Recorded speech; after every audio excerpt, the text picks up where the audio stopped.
KKR টিমের সেই দুর্ধর্ষ প্লেয়ার মিচেল স্টার্ক যখন পারফরমেন্স করছিল না তাকে নিয়েও অনেক কথা উঠেছিল, আর এখন যখন পারফরমেন্স করছে তাকে নিয়েও অনেক কথা হচ্ছে। তো মিচেল স্টার্ককে নিয়ে এখন একটা প্রশ্ন উঠছে, মিচেল স্টার্ক কি আইপিএলটাকে একটা জাস্ট ইয়ার্কির জায়গা বলে ভাবছে? কেকেআর টিমের সাথে কি মিচেল স্টার্ক শুধুই একটা রঙ্গ তামাশা করছে? কেন মিচেল স্টার্ককে নিয়ে সোশ্যাল মিডিয়াতে এরকম বক্তব্য ঘোরাফেরা করছে, সেই সমস্ত বিষয় নিয়ে আলোচনা করব।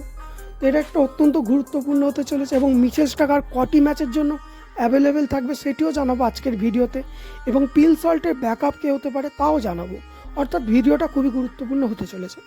কিন্তু তার আগে তোমাদের কাছে একটাই রিকোয়েস্ট, চ্যানেলে প্রথমবার হলে অবশ্যই চ্যানেলটিকে সাবস্ক্রাইব করে নিও।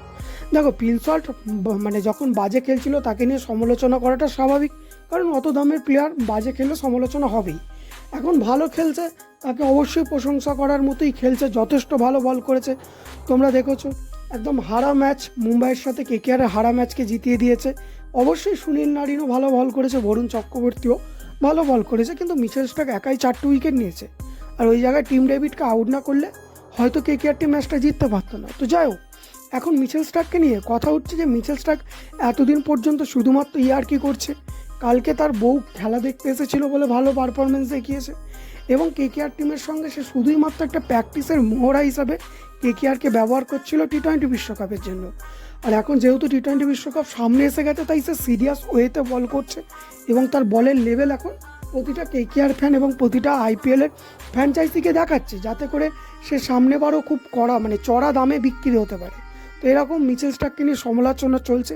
তো তাদের উদ্দেশ্যে জানিয়ে রাখি, এরকম কোনো ব্যাপারই নয়, কারণ কেকেআর ফ্র্যাঞ্চাইজি থেকেই জানানো হয়েছিল মিচেল স্টার্ক অনেক দিন আইপিএল খেলেনি, তাই তার আইপিএলের ফরম্যাটে সেট হতে কিছুটা সময় লাগছিল, এবং সে মোটামুটিভাবে এখন সেট, তাই যথেষ্ট ভালো পারফরমেন্স দেখাচ্ছে। কখনোই একটা প্লেয়ার ইচ্ছা করে মার খাবে এরকমটা হতে পারে না। এই ধরনের কথাগুলো বলাটা খুবই বাজে ব্যাপার। তাই অবশ্যই মিচেল স্টার্ককে তোমরা নিঃসন্দেহ ভালোবাসা দাও, এবং আশা করা যায় সেও ভালো পারফরমেন্স দেখাবে কেকেআর টিমের হয়ে।